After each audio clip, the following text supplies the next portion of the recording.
我是说，我是害怕，我前面是病毒，我后边是中国的法律和行政力量，但是我会振作起来。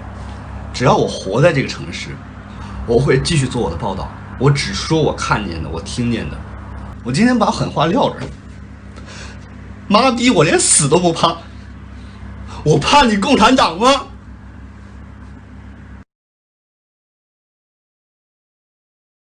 ？To unleash the full power of the federal government in this effort today, I am officially declaring a national emergency. The action I am taking will open up access to states and territories and localities in our shared fight against this disease.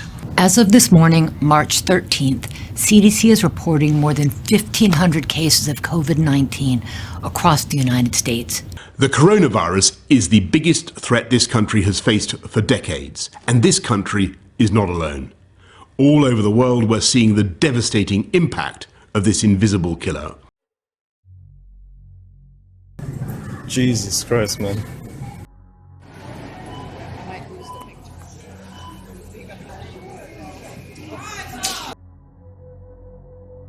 Don't get involved.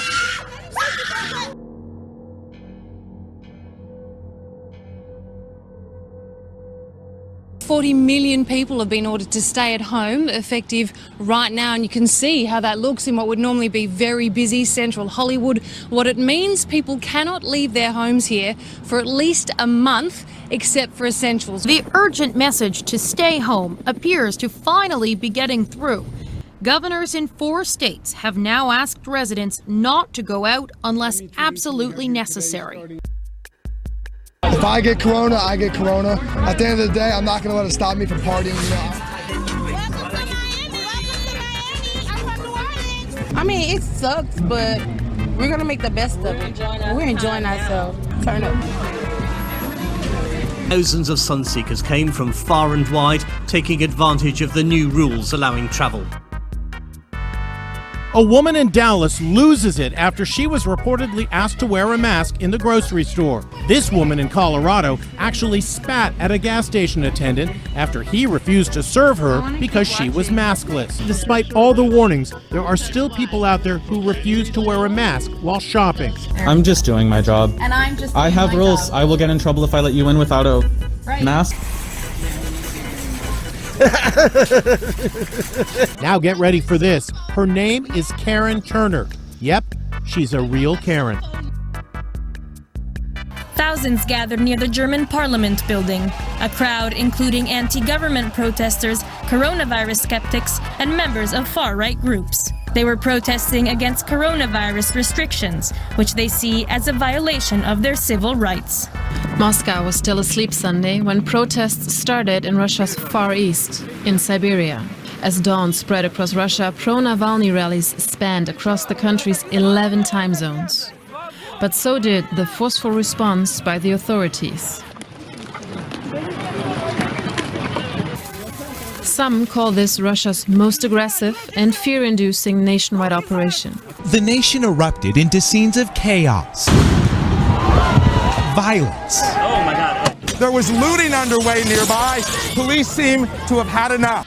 In Los Angeles, hours before a curfew was ordered, the city became a war zone. Also in LA, a white Prius drove through protesters and was chased on foot for several blocks until a truck filled with organizers wheeled in front of it. The driver was attacked and his windshield smashed. Pittsburgh, where a protester chugged the diner's drink.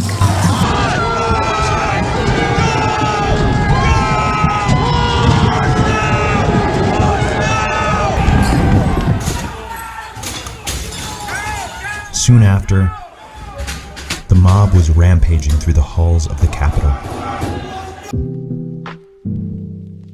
What you just saw was the unreal events that took place over the year during the world being in lockdown, or at least the things that's to my knowledge. As the months went by, the true colors of many people were put on display for the media to see. We had people rushing to get, dare I say, a little bit too much toilet paper. people that clearly didn't take the virus as serious as they should. Anything from people simply not wearing their masks, or people partaking in mass gatherings that didn't really see the virus as much, and of course, people that rioted over certain events that shook the world in the moment. Though in these moments that divided us, the one thing we all shared in common was that we were all uncertain.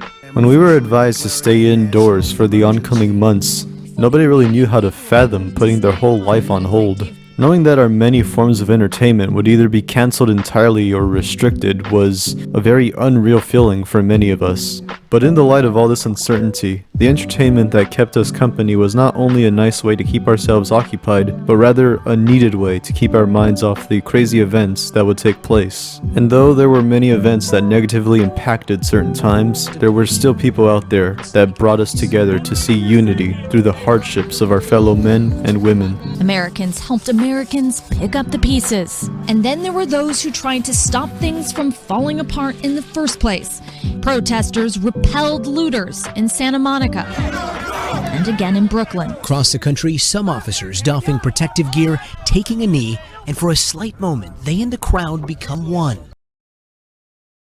Nearly 90 million Americans have received at least one dose of the vaccine, and in hard-hit California, a milestone. 10 million people have received 1 or 2 doses of a vaccine. Now is not the time for states to let down their guards. CBS's Danya. Many people are looking forward to the day that we all go back to our ways of life before lockdown first was in order. I've been looking forward to that day ever since this all started, but I've also grown hesitant as the year progressed. Recently, the school systems have announced that they're going to be letting some schools open up for many students. As of now, many fast food or even diners have opened up small tent areas for people to eat outdoors, to somewhat get the feel of what it was like before quarantine, and of course to keep their business alive. The only thing that we can all hope is that when everything opens up again and we go back to our own lives, it will happen at a time when this virus is no longer a threat.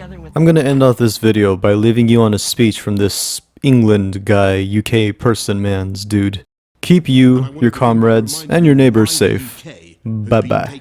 The way ahead is hard, and it is still true that many lives will, sadly, be lost. And yet it is also true that there is a clear way through. In this fight, we can be in no doubt that each and every one of us is directly enlisted to join together, to halt the spread of this disease, and to save many thousands of lives. And I know that as they have in the past, so many times, the people of this country will rise to that challenge, and we will come through it stronger than ever.